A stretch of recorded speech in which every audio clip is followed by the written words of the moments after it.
کروڑوں کے بینر چھپ رہے ہیں اور لوگ کروڑوں روپیہ خرچ کر رہے ہیں، براڈو سے استعمال ہوتی ہیں، 10-15 گاڑیاں وہ ایک میٹنگ کے لیے استعمال کر رہے ہیں. ایسا کچھ بھی نہیں ہے. اگر آپ کیمرہ لے کے میرے ساتھ ہر جگہ دوڑیں تو میں سیمپل ایک گاڑی پر دوڑ رہا ہوں اور میرے ساتھ 4 دوست احباب دوڑ رہے ہیں. بقایا میرے جو کلاس فیلوز ہیں، میرے دوست ہیں، میرے عام دوست ہیں، میرے عام آدمی ہیں، جن لوگوں نے مجھے دیکھا ہے پچھلے 25-30 سال کہ میں کام کر سکتا ہوں، وہ عام آدمی آج میرے لیے خود بھاگ رہا ہے.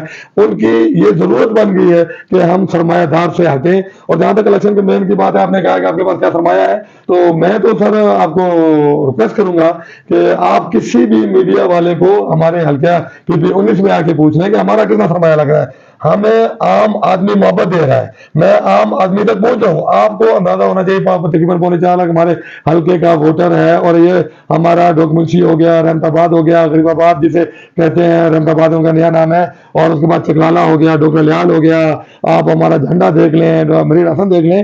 تو یہ تقریباً سارے علاقے جتنے بھی میرے علاقے یہ بالکل پسماندہ علاقوں پر مشتمل ہیں. تو یہ لوگ سمجھتے ہیں کہ عام آدمی کو اب ہماری نمائندگی کرنی چاہیے، اور میرے لوگ میری کمپین کر رہے ہیں، میرا عام آدمی میری کمپین کر رہا ہے ورسز براڈو، ورسز لینڈ کروزر. اچھا مجھے یہ بتائیے گا کہ آپ ہر جماعت کا ایک منشور ہوتا ہے، اس کے مطابق اس کے امیدوار جو ہے میدان میں اترتے ہیں اور لوگوں کو وہ بتاتے ہیں.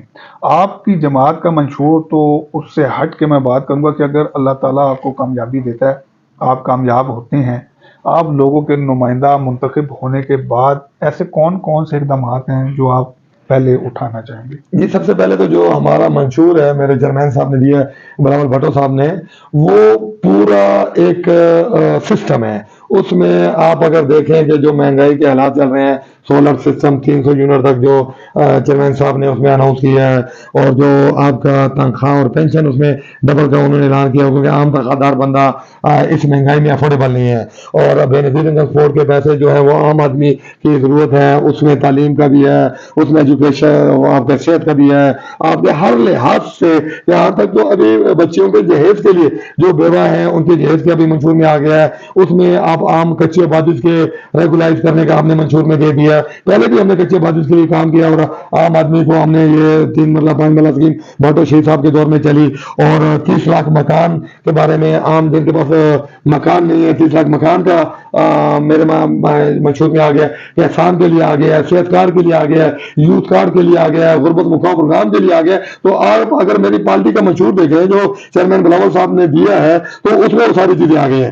ابھی آپ نے کہا کہ اپنے 10 رکاتی منشور سے ہٹ کے جو میرے علاقہ ہے یہ ٹوٹل پسماندہ ہے. یہاں جن لوگوں نے پہلے نمائندگیاں کی، یا تو وہ نائل ثابت ہوئے یا انہوں نے توجہ نہیں دی. کیونکہ بار بار اگر آپ 85 میں دیکھیں اور 88 میں دیکھیں انتخابات ہوئے، 90 میں انتخابات ہوئے، 93 میں انتخابات ہوئے، 97 میں انتخابات ہوئے، اور 2002 میں انتخابات ہوئے، 2008 میں انتخابات ہوئے، 2013 میں، 2018 میں پاکستان پیپلز پارٹی کی نمائندگی نہیں تھی. یہ آپ کے نون لیگ کی پورا باٹا پتور کے نمائندگی تھی، کاف لیگ کی نمائندگی رہی ہے، اور مشرف کی ڈکٹیٹرشپ رہی ہے، ضیاء کی ڈکٹیٹرشپ رہی ہے اگر 77 سے شروع کریں، اور لاسٹ PTI کی بھی گورنمنٹ رہی ہے پنجاب میں بھی اور وفاق میں بھی. تو عام آدمی کے یہ مسائل صحت کے ہوں، تعلیم کے ہوں، مثال کے طور پہ ہمارے پرائیویٹ اسکولوں کا رجحان بڑھ گیا ہے. اگر آپ غریب آباد میں دیکھ لیں، ڈوکمنشی میں دیکھ لیں، جکلانے میں دیکھ لیں، تو ہمیں رن کرنا پڑتا ہے بے نظیر شہید ہاسپٹل میں، یا DHQ میں، یا ہولی فیملی میں، یا اسلام آباد پر ہمیں الائی کرنا پڑتا ہے. تو اتنا بڑا علاقہ یہ پسماندہ پڑا ہوا ہے، تو اس میں صحت کے نہ ہونے کے برابر ہمارے مسائل ہیں. ہمارے پانی کا آپ اگر نظام دیکھ لیں، کوئی میگا پروجیکٹ نہیں دی گیا پچھلے 40 سال میں. اس کے لیے ہم کوشش کریں گے.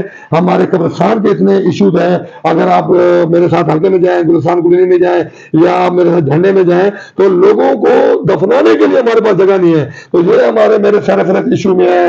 تعلیم میرے سرفرست ایشو میں ہے. ہمارے جو عام عورتیں ہیں ان کے جو معاملات ہیں، غربت کے معاملات ہیں، ان کی رسائی نہیں ہے. اگر چلے بھی جائیں، اگر آپ بے نظیر شہید ہاسپٹل چلے جائیں، ہولی فیملی ہاسپٹل چلے جائیں، پنڈی شہر میں جب یہ ہاسپٹل بن رہے تھے آج تو 50-60 سال پہلے، ہولی فیملی آپ کو پتا ہے کہ پاکستان بننے سے پہلے بنا، تو آج ان میں بیڈ کیپیسٹی نہیں ہے. دیکھیں ہمارے یہ لوگ نمائندگی رہے ہیں، تو ہماری آج کسی ماں کا یا کسی بزرگ کا ڈائلسس ہو جائے، 4-5 ہزار روپیہ ایک ڈائلسس پر لگتا ہے، تو وہاں ہولی فیملی کے وارڈ کے باہر لکھا ہوا ہے کہ فلاں صاحب نے ڈونیشن دی ہے اور فلاں صاحب نے ڈائلسس کی مشین ڈونیٹ کی ہے، تو وہ ڈونیشن مشینوں پر میرا ہولی فیملی اسپتال چل رہا ہے اور میرا بینظیر ہاسپٹل چل رہا ہے، اور عام آدمی کے لیے، صحت کے لیے ہماری حکومت گورنمنٹ فنڈ دیتی ہے، تو کیپیسٹی اتنی کم ہو گئی ہے کہ ایک مریض آپ کو اگر ہفتے میں 2 ڈائلسس ہے تو اسے 15 دن کے بعد ٹائم ملتا ہے. تو صحت پر پوری توجہ دیں گے کہ اس طرح کی پریشانیاں نہ ہو، اور کوشش کریں گے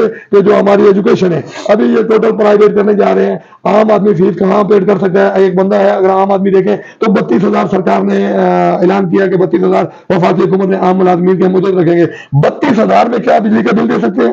32,000 میں آپ اگر مکان کرائے کا آپ کیا کرایہ افورڈ کر سکتے ہیں بنی شہر میں؟ اگر 32,000 میں کیا آپ صحت افورڈ کر سکتے ہیں؟ کیا آپ اپنے بچے کی تعلیم افورڈ کر سکتے ہیں؟ تو پنجاب گورنمنٹ میں، پنجاب اسمبلی میں اللہ نے اگر مجھے بچایا، مجھے عام آدمی نے اگر وہاں تک بچایا، اللہ نے عزت دی، تو اس کے لیے بھرپور آواز اٹھاؤں گا. ہمارے مسائل ہی مسائل ہیں سر، ہمارے پاس ہے کیا؟ ہم ایٹمی قوت بن گئے، ہم دنیا کی 7ویں بڑی ایٹمی قوت ہے، لیکن اگر ہمارے مسائل دیکھیں تو ہمارے پاس پینے تک پانی نہیں ہے، اور ہماری سابقہ کسی حکومت نے کوئی میگا پروجیکٹ نہیں دیا پینے کے لیے. آپ پنڈی شہر ہمارا جوائنٹ سٹی ہے کیپٹل کا، ہم باہر سے جب کوئی بات کرتے ہیں لوگ کہتے ہیں ہم کیپٹل سٹی میں رہ رہے ہیں. اگر کیپٹل سٹی میں آپ میرے ساتھ غریب آباد جائیں، ڈوکمنشی میں جائیں، علاقوں میں پانی کی پائپ لائن تک نہیں ہے. گیس کی صورتحال اگر آپ دیکھ لیں، راجہ شاہ ظفر صاحب کے دور میں 90 کے دور میں جب وہ ایک دفعہ منتخب ہوئے تو وفاق کے وزیر پانی بجلی بنے، تو اس دور میں ایک گیس کی پائپ لائن دی گئی. اس میں اس علاقے کی 50,000 60,000 آبادی تھی، آبادی بڑھتی گئی اور اسی پائپ لائن سے آگے آپ کچھ لگاتے گئے. ہمارے جتنے بھی امیدواران تھے، جو ہمارے اہل منتخب نمائندے تھے، ان لوگوں نے یہ جرت نہیں کی. ان کی اہلی دیکھے کہ دیکھیں صوبے کی صوبائی اسمبلی کا کام ہے کہ اگر آپ کی آبادی بڑھتی جا رہی ہے علاقے میں، تو اس کا کوئی ڈیزائن ہو، میٹروپولیٹن ہو، کوئی آر ڈی ہو، کوئی تفصیل ہو، ایسے ہی لوگوں کو چھوڑ دیا گیا، پلان ہی نہیں کیا گیا. تو انشاءاللہ اگر اللہ نے عزت بخشی اور عوام نے مجھے اپنی نمائندگی کے لیے وہاں بھیجا، تو اس کے لیے پراپر اس بار اپنی قوت اور انتہا کی انسانی کوشش کر دیں گے کہ اس کے لیے پورا پلان کریں. تو ہمارا صوبہ ہے اور ہمارے صوبے کی اسمبلی ہے، اس کا اربوں روپے کا بجٹ ہے، ترقیاتی بجٹ ہے، ترقیاتی پیسہ ہے، اس کو کرپشن کی نظر نہیں ہونے دیں گے، اور انشاءاللہ ہر ممکن کوشش کریں گے، ایسے انسانی کوشش پوری کروں گا اس کو حل کرنے کی. اچھا اقبال صاحب یہ بتائیے گا کہ آپ آخر میں اپنے ووٹرز، اپنے سپورٹر کو کیا پیغام دیں؟ جی میں بالکل اپنے ووٹر اور سپورٹر کو بالکل واضح پیغام دینا چاہتا ہوں کہ آپ لوگوں نے سن 1977 5 جولائی کے مرسلا کے بعد اس وقت سے لے کر اس حلقے میں آپ لوگوں کو پتہ ہے، آپ لوگوں کے بزرگوں کو پتہ ہے، جو 70 سال کا بزرگ ہے وہ میری بات سن رہا ہے، جو 18 سال کا بچہ ہے، جوان ہے، وہ اپنے بزرگوں سے پوچھ لے کہ ہمارے پاکستان پیپلز پارٹی کی عوامی نمائندگی نہیں آئی اور عوام کی نمائندگی کسی اور کے ہاتھوں میں دی گئی. 5 مرتبہ لوگ منتخب ہوئے اور ایک جماعت بار بار جہاں منتخب ہوئی وہ ہمارے مسائل نہیں حل کر سکی، اور وہ آج کل آپ کو ہر جگہ نظر آئیں گے. لیکن جب بھی یہ منتخب ہوئے تو میں عام عوام سے کہنا چاہتا ہوں کہ جب یہ ان کو اسمبلی میں ڈھونڈے تو کورم پورا نہیں ہوتا. یہ آپ کو اسمبلی میں آپ کی آواز کبھی اٹھاتے نظر نہیں آئیں گے. یہ مجھے پچھلے 40 سال میں بتا دیں کہ انہوں نے میرے ڈوکمنشی کے لیے، میرے غریب آباد کے لیے، میرے جھنڈے کے لیے، یا میرے حلقے کے کسی بھی یونین کونسل کے وارڈ کے لیے انہوں نے اسمبلی میں ریکارڈ بات کی ہو، پانی کے مسئلے کے اوپر، گیس کے مسئلے کے اوپر، ہماری صحت پر، ہماری تعلیم پر، ہمارے عام آدمی کے اوپر. اور میں اپنے عام لوگوں کو کہنا چاہتا ہوں، میں آپ میں سے ہوں، آپ لوگ مجھے جانتے ہیں اور میں پاکستان پیپلز پارٹی کا فرقہ تو ہوں، آپ کا پہلے بھی خدمت گار ہوں، اور جو لوگ جانتے ہیں کہ ہم کام کرنا جانتے ہیں. آپ نے اگر مجھے نمائندگی دی، عام آدمی ہوں، آپ میں سے ہوں، اگر آپ مجھے اس بات پر یقین کریں، جو لوگ مجھے جانتے ہیں اور آپ بولیں گے میں سچ بول رہا ہوں، انشاءاللہ ایک مرتبہ آپ میری جماعت کو اور مجھے اور منتخب کر کے لے کر آئیں، میں یہ سب کچھ بدلنے کی 100% کوشش کروں گا. اور میں یقین کروں گا کہ عام جوان اور عام آدمی بعد میں جب یہ جیت جاتے ہیں تو انہیں ملاقات کرنے کے لیے ہمارے پاس ٹائم نہیں ہوتا، نہ ہمارے پاس یہ جنازوں کے لیے آتے ہیں. آج کل آپ کو جنازے کے ہر فرنٹ میں لائن میں نظر آتے ہوں گے، بارش ہو، سردی ہو، گرمی ہو، ان کے ٹاؤٹ ہر محلوں اور یونین کونسل میں کھڑے ہوتے ہیں. بندہ اسپتال سے میت لے کے آتا ہے، یہ آپ کی گلی کے فرنٹ پر کھڑے ہوتے ہیں. اور میں جو کچھ کہہ رہا ہوں آپ میری بات سمجھ رہے ہوں گے، اور میں یہ سچ کے ساتھ کہہ رہا ہوں کہ انشاءاللہ آپ کا ساتھ ہے میرے ساتھ، اور میرے ساتھ عام لوگوں کا ساتھ ہے. یہ سسٹم بدلنے کی پوری کوشش کریں گے. اور میری عوامی جماعت، ذوالفقار علی بھٹو شہید کی جماعت، بے نظیر شہید کی جماعت، آج ان کا نواسا بی بی شہید کا شہزادہ منشور دے رہا ہے، ہم یو ٹرن نہیں لیں گے. ہم نے منشور دیا، میرے بھٹو شہید نے عام آدمی کے لیے منشور دیا، جان دے گیا، آئین دیا، قانون دیا. میری بی بی شہید آپ کے درمیان میں پنڈی شہر کے عام عوام میں کھڑی ہو کے جان دے گی. لیکن ہم نے منشور پر اور عوامی مفادات پر سودے بازی نہیں کی. انشاءاللہ یہ سودے بازی نہیں ہونے دیں گے اور عام عوام کے مسائل حل کر کے دکھائیں گے. اپنی انتہا کی کوشش کریں گے.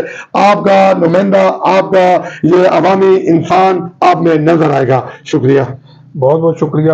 اقبال خان خٹک صاحب ہمارے ساتھ موجود تھے اور ان کی باتیں آپ نے سنی.